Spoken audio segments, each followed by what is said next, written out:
نسیا مسح رأسہ فی وضوئہ، آپ علیہ الصلوۃ والسلام سے اپنے وضو میں مسح آپ بھول گئے، سر کا مسح بھول گئے۔ فذکر بعد فراغہ، پھر آپ کو وہ مسح وضو سے فارغ ہونے کے بعد مسح یاد آ گیا کہ میں نے تو مسح ہی نہیں کیا۔ فمسحہ ببلل کفہ، تو آپ نے اپنے ہاتھ کے تری سے آپ نے کیا کیا، ہتھیلی کے تری سے آپ نے مسح کر دیا، وضو سے فارغ ہونے کے بعد یاد آ گیا۔ اگر ترتیب فرض ہوتی تو پھر آپ وضو کو دوبارہ فرماتے، لیکن آپ نے دوبارہ وضو نہیں کیا بلکہ اسی ہاتھ کی تری سے آپ نے مسح کیا۔ اس سے پتہ چلا کہ وضو میں ترتیب فرض نہیں ہے۔ ایک دوسری روایت بھی نقل کی ہے کہ حضرت عثمان رضی اللہ عنہ ایک جگہ بیٹھ گئے، وضو کی جہاں بیٹھنے کی جگہ ہے، مقاعد سیٹیں بنی ہوتی ہے وضو کے لیے، وہاں آ کر آپ بیٹھ گئے اور آپ نے وضو کے لیے پانی منگوایا اور آپ نے وضو کر لیا۔ آپ نے حضرت عثمان رضی اللہ عنہ نے وضو کر لیا، سارے اعضاء 3 مرتبہ دھوئے، پھر آخر میں پاؤں دھونے کے بعد پھر آپ نے مسح کیا سر کا، پاؤں دھونے کے بعد پھر آپ نے سر کا کیا کیا، مسح کیا، اور پھر فرمایا رأیت رسول اللہ صلی اللہ علیہ وسلم یتوضأ ہکذا، میں نے آپ علیہ الصلوۃ والسلام کو اسی طرح وضو کرتے ہوئے دیکھا۔ معلوم ہوا کہ ترتیب فرض نہیں ہے۔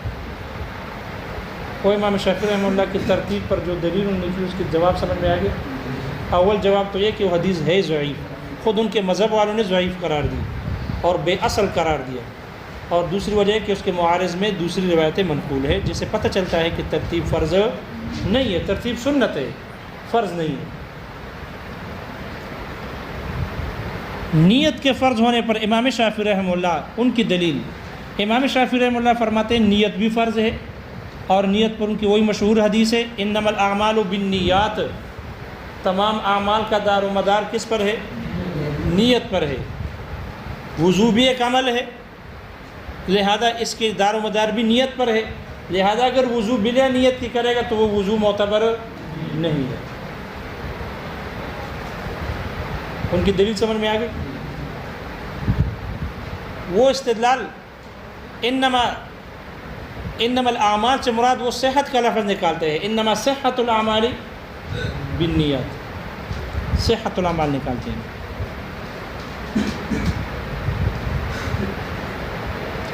ان کی دلیل کا جواب، احناف اس حدیث کا جواب یہ دیتے ہیں انما الاعمال بالنیات کا، کہ یہاں اعمال سے مراد، یاد رکھنا یہ حدیث کا پس منظر کیا ہے۔ احناف کہتے ہیں دیکھو یہ حدیث جس موقع پر آپ نے ارشاد فرمائی ہے وہ ہجرت، آپ علیہ الصلوۃ والسلام کے اس زمانے میں ہجرت فرض تھی، بعض صحابہ نے اللہ کی رضا کے لیے ہجرت نہیں کی بلکہ کسی عورت کے ساتھ شادی کی غرض سے ہجرت کی، اور بعض نے مال کے لیے ہجرت کی، تو آپ نے فرمایا فمن كانت هجرته الى الله ورسوله فهجرته الى الله ورسوله ومن كانت هجرته الى الدنيا او امرأة ينكحها یا يتزوجها فهجرته الى ما هاجر اليه، جنہوں نے ہجرت اللہ اس کے رسول کے لیے کی تو اس کی ہجرت اللہ اور اس کے رسول کے لیے ہے، اور جنہوں نے ہجرت دنیا کے لیے کی ہے تاکہ اس کو دنیا مل جائے، یا عورت کے لیے کی ہے تاکہ اس کے ساتھ نکاح ہو جائے، تو اس کی ہجرت اسی کے لیے ہے، یعنی دنیا ہی کے لیے ہے، اللہ کے لیے نہ ہوئی۔ معلوم ہے ان کی ہجرت نہیں ہوئی، اور ہجرت تھی فرض، ہجرت کیا تھی؟ حالانکہ اگر یہ ہجرت نہ ہوتی تو آپ ان کو دوبارہ ہجرت کرنے کا حکم دیتے، لیکن آپ نے دوبارہ ہجرت کا حکم نہیں دیا۔ معلوم ہوا کہ نیت فرض، اب جس محل میں جس شان نزول میں یہ روایت آئی ہے وہاں فرض بغیر نیت کے ہو گیا، آپ نے دوبارہ ہجرت کا حکم نہیں دیا۔ اس سے معلوم ہوا کہ انما الاعمال سے پہلے صحت مقدم نہیں ہے، صحت الاعمال نہیں ہے جیسے کہ شوافی نکالتے ہیں، بلکہ اس سے پہلے ہے ثواب الاعمال ہے۔ انما ثواب الاعمال بالنیت، اعمال کا ثواب نیت پر ملتا ہے، اس لیے ان کو ہجرت فرض ہجرت کا ثواب نہیں ملا بلکہ ان کی وہ ہجرت بغیر ثواب کے ہو گئی۔ تو احناف کہتے ہیں کہ اعمال سے پہلے ثواب مقدم ہے، ثواب الاعمال ہے، نہ کہ صحت الاعمال. اور اعمال سے مراد عبادات ہے، خیال کرنا. ہر عمل کے لیے نیت ضروری نہیں ہے. اعمال سے مراد عبادات ہے. کوئی بات سمجھ میں آ گئی؟ اس لیے معلوم ہوا کہ نیت کرنا وضو میں فرض نہیں.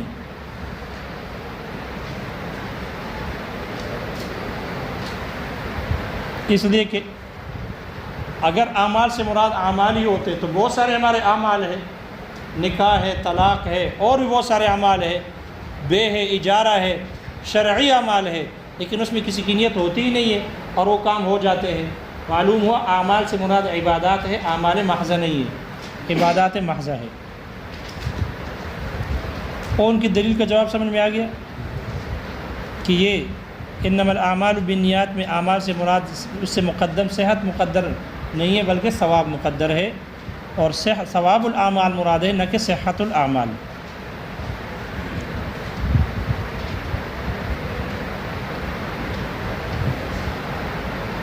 مالکیہ کے نزدیک ولا شرط اور استدلال دلیل ان کی مواظبت النبی ہے.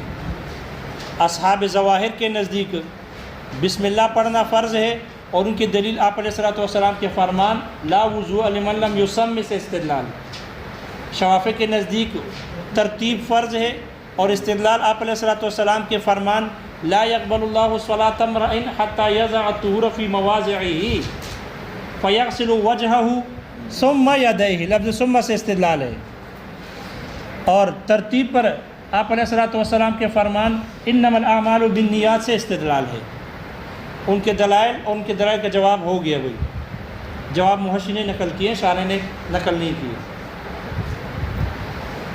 مصنف کہتے ہیں احناف کی دلیل یہ ہے، احناف کہتے ہیں اللہ تعالیٰ نے دو چیزوں کا حکم دیا، الاسالۃ والاصوابۃ. 3 اعضاء کا دھونا ہے اور ایک عضو پر مسح کرنا ہے. اسال یصیل اصالتاً دھونا، اور اصاب یصیب اصابتاً گیلا ہاتھ پیر دینا،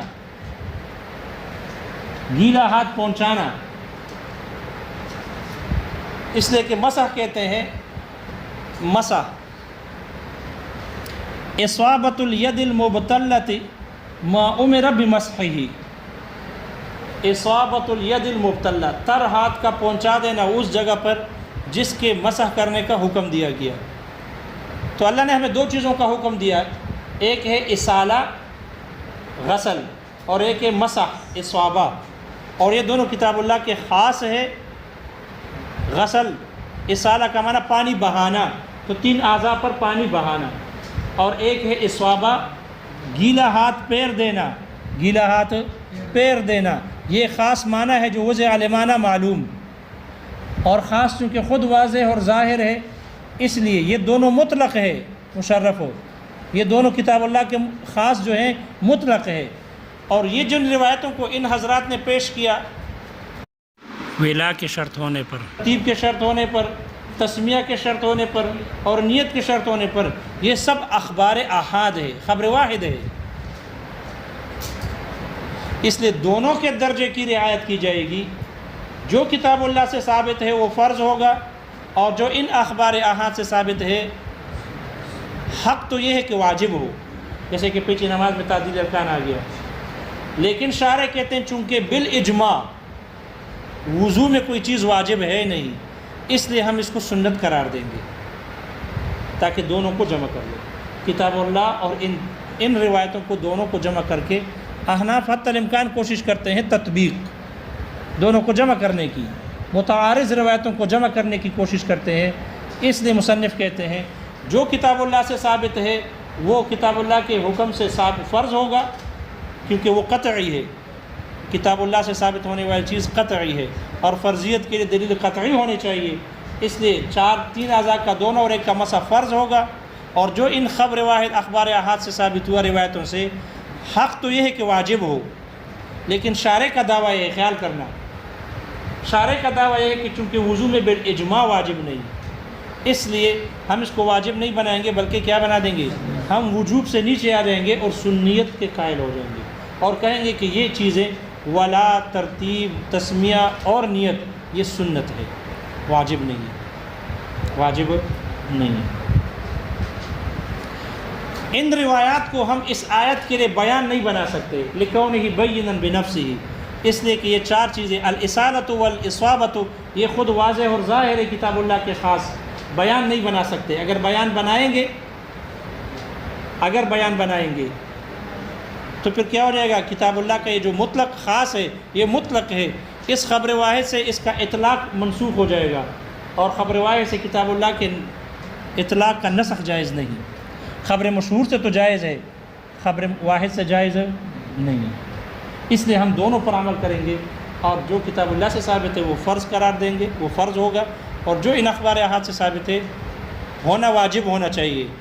لیکن شارع کا دعویٰ ہے کہ بالاجماع وضو میں واجب نہیں ہے۔ شارع کہتے ہیں وضو میں واجب نہیں ہے، یہ شارع کا دعویٰ ہے، ٹھیک ہے نا؟ شارع کے یہاں 2-3 شاٹ ماریں وہ سمجھو گئی۔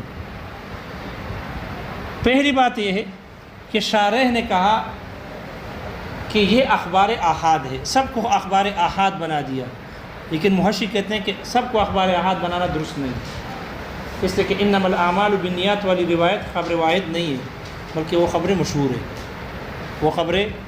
تو شارع کی ایک تسامح، محشی کہتے ہیں شارع نے اس کو سب کو اخبار احاد بنا دیا، وہ خبر واحد نہیں ہے بلکہ خبر مشہور ہے۔ دوسرے کہ شارع نے دعویٰ کیا کہ بالاجماع وضو میں واجب نہیں ہے، یہ اجماع کا دعویٰ ٹھیک نہیں ہے۔ محشی کہتے ہیں اجماع کا دعویٰ ٹھیک نہیں ہے، اس لیے کہ امام احمد بن حنبل رحمہ اللہ کے نزدیک وضو میں مضمضہ اور استنشاق واجب ہے، وضو میں مضمضہ اور استنشاق کیا ہے؟ واجب ہے۔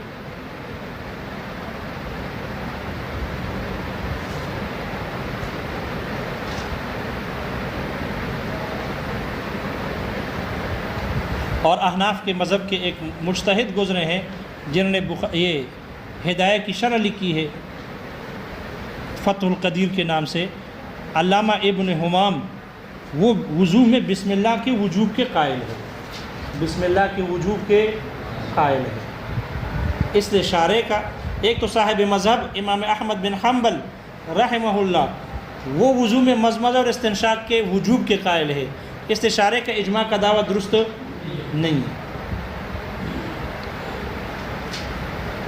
شارع کہتے ہیں وضو میں واجب نہیں ہے، کیوں واجب نہیں ہے؟ جو وجہ بیان کی ہے، وجہ یہ ہے کہ وضو واجب جو ہوتی ہے وہ فرض کی طرح ہے عمل کے حق میں، جیسے فرض پر عمل کرنا ضروری، واجب پر بھی عمل کرنا ضروری ہے، تو یہ واجب فرض کی طرح ہے۔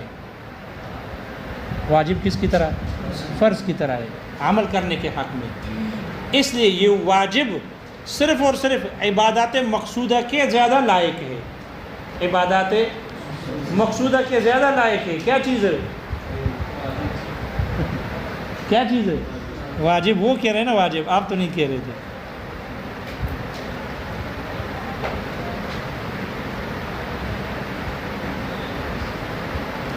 اس لیے جو عبادات مقصودہ ہے، نماز عبادت مقصودہ ہے، اس میں واجب ہے، لیکن شارع نے وضو کو عبادت غیر مقصودہ بنا دیا، چونکہ عبادت غیر مقصودہ ہے اس لیے مناسب نہیں ہے کہ اس میں واجب ہو، مناسب نہیں ہے کہ اس میں کیا ہو؟ واجب ہو، مناسب نہیں ہے، اس لیے کہ عبادت مقصودہ نہیں ہے۔ حالانکہ محشی کہتے ہیں کہ وضو کو عبادت غیر مقصودہ بنانا یہ دعویٰ بلا دلیل ہے، یہ دعویٰ بلا دلیل ہے، عبادت غیر مقصودہ قرار دینا یہ دعویٰ بلا دلیل ہے۔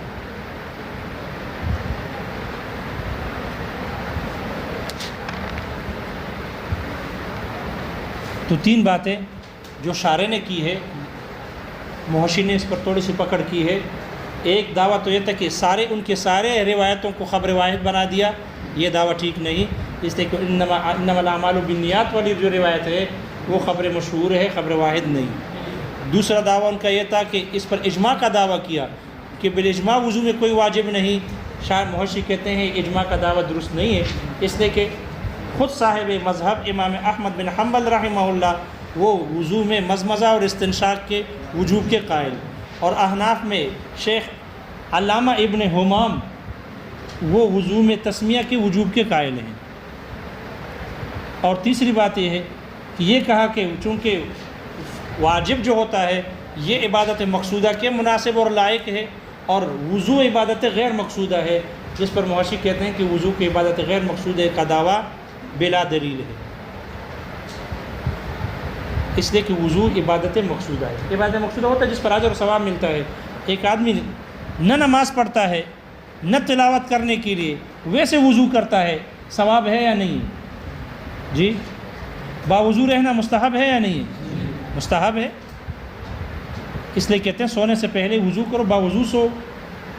تو وہ تو نہ نماز پڑھ رہا ہے اس پر، نہ اس کی تلاوت کے لیے وضو کر رہا ہے، تو کسی عبادت کے لیے وضو نہیں کر رہا، پھر بھی کہتے ہیں باوضو رہنا، گھومنا پھرنا، سونا مستحب ہے۔ معلوم ہو جس چیز پر اجر ملتی ہے وہ عبادت مقصودہ ہو گئی، وہ آیا سمجھ میں؟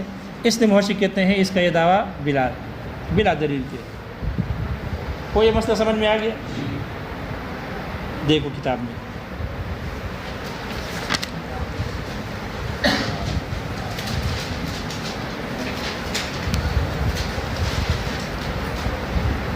فلا يجوز الحاق التعدیل بامر الرکوع والسجود، اس لیے تعدیل ارکان کو رکوع اور سجود کے امر کے ساتھ ملانا جائز نہیں ہے، علی سبیل الفرض، فرض کے طریقے پر۔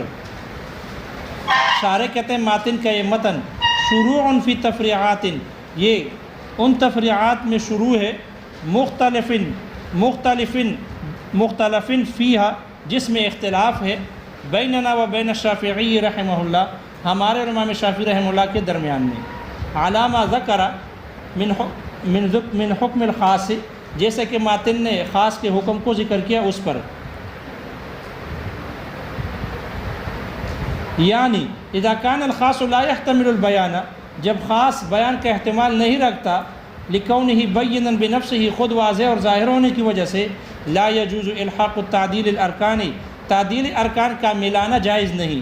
تعدیل ارکان کیا ہے؟ وہو الطمانینۃ فی الرکوع والسجود والقومۃ بعد الرکوع، وہ رکوع سجود کے درمیان میں، رکوع سجود میں اور قومہ میں جو رکوع کے بعد ہوتی ہے، والجلسۃ بین السجدتین، اور دو سجدوں کے درمیان جو جلسہ ہے اس میں اطمینان کو کہتے ہیں۔ اس تعدیل ارکان کو ملانا جائز نہیں، بامر الرکوع والسجود، رکوع سجود کے امر اور حکم کے ساتھ، اور وہ امر کیا ہے؟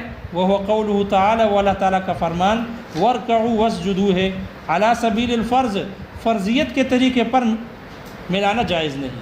کما الحقہ بہ ابو یوسف والشافعی رحمہم اللہ، جیسے کہ ان کو ملایا ہے امام ابو یوسف اور امام شافعی رحمہ اللہ نے اس کے ساتھ۔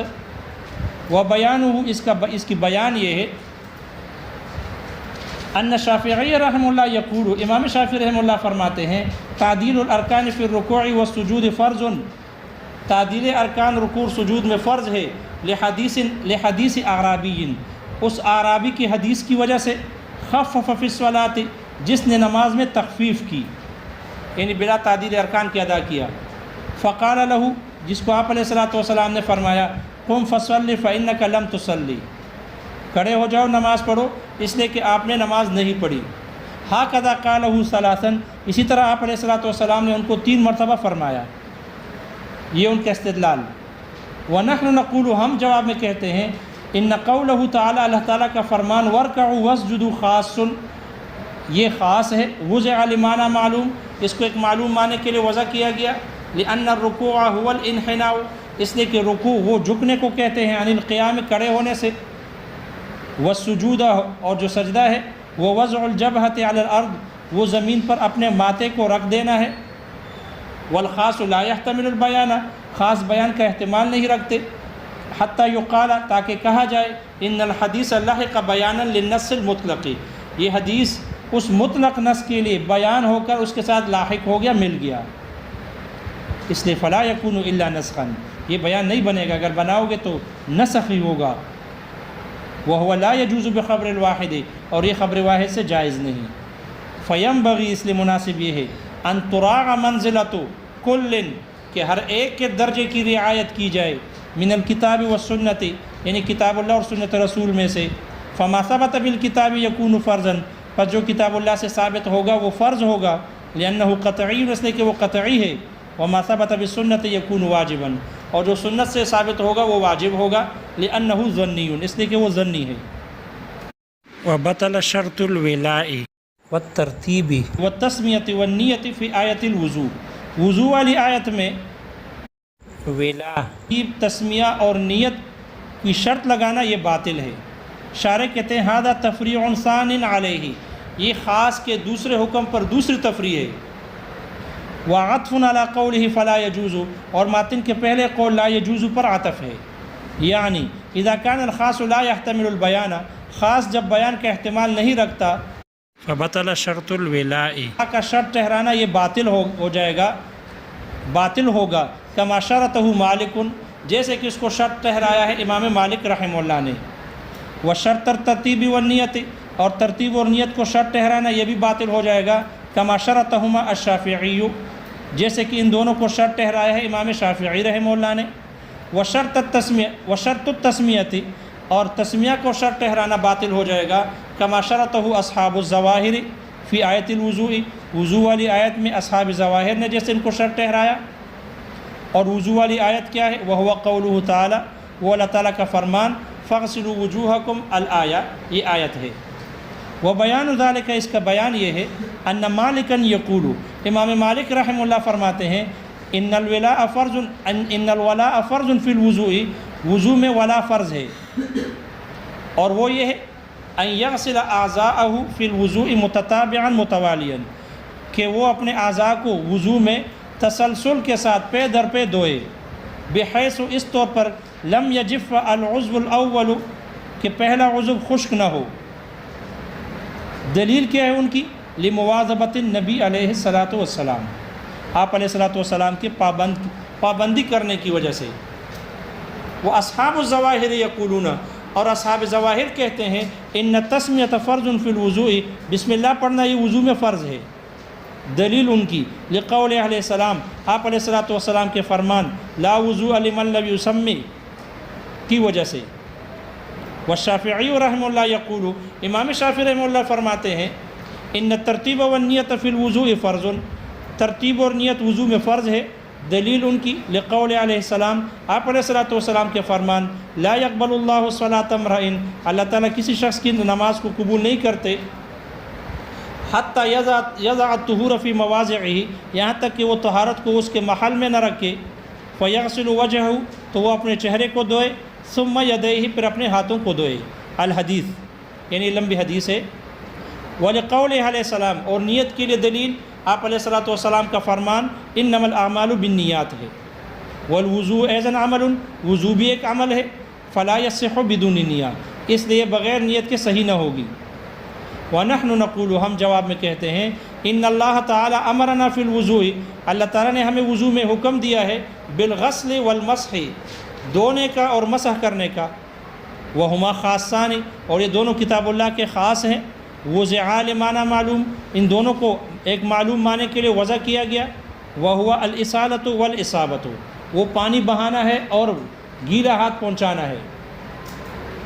فاشتراط هذه الاشیاء، ان چیزوں کو شرط ٹھہرانا، کما شرطها المخالفون، جیسے کہ مخالفین حضرات نے اس کو شرط ٹھہرایا ہے، لا یکون بیانا للخاص، تو یہ خاص کے لیے بیان نہیں ہوگا، لکونہ بینا بنفسہ، اس کے خود واضح ظاہر ہونے کی وجہ سے، فلا یکون الا نسخا، اس لیے بیان نہ ہوگا اگر بناؤ گے تو پھر یہ اس کے اطلاق کے لیے نسخ ہوگا۔ وہ خیال کرنا اطلاق کے لیے نسخ ہوگا، آیت کے لیے نسخ نہیں بنا رہے وہ بھی۔ وہو لا یصح، اور یہ جائز صحیح نہیں ہے، باخبار الاحاد، اخبار احاد سے۔ دیکھو سب کو اخبار احاد بنا دیا۔ غایتہ، زیادہ سے زیادہ یہ ہوگا ان تراع منزلۃ کل واحد، کہ ان میں سے ہر ایک کے درجے کی رعایت کی جائے گی، من الکتاب والسنت، یعنی کتاب اللہ اور سنت رسول میں سے ہر ایک کی۔ فما ثبت بالکتاب یکون فرضا، پس جو کتاب اللہ سے ثابت ہوگا وہ فرض ہوگا۔ وما ثبت بالسنت، اور جو سنت سے ثابت ہوگا، ینبغی ان یکون واجبا، مناسب یہ تھا کہ وہ واجب ہوتا، کما فی الصلاۃ، جیسے کہ نماز میں واجب ہوتا ہے۔ لیکن لا واجب فی الوضوء بالاجماع، لیکن بالاجماع وضو میں کوئی واجب نہیں۔ لأن الواجب کالفرض فی حق العمل، اس لیے کہ یہ واجب عمل کرنے کے حق میں فرض کی طرح ہے۔ وهو لا يليق الا بالعبادت المقصودہ، اور یہ واجب صرف عبادات مقصودہ ہی کے زیادہ مناسب ہے اور لائق ہے۔ فنزلنا عن الوجوب الى السنیت، اس لیے ہم وجوب سے سنیت کی طرف نازل ہو گئے۔ وقلنا بسنیت هذه الاشیاء فی الوضوء، اور ہم نے ان اشیاء کا وضو میں سنیت کے ہم قائل ہو گئے۔ ہم نے کہا یعنی قائل ہو گئے۔ اور کچھ سمجھ میں آ گیا؟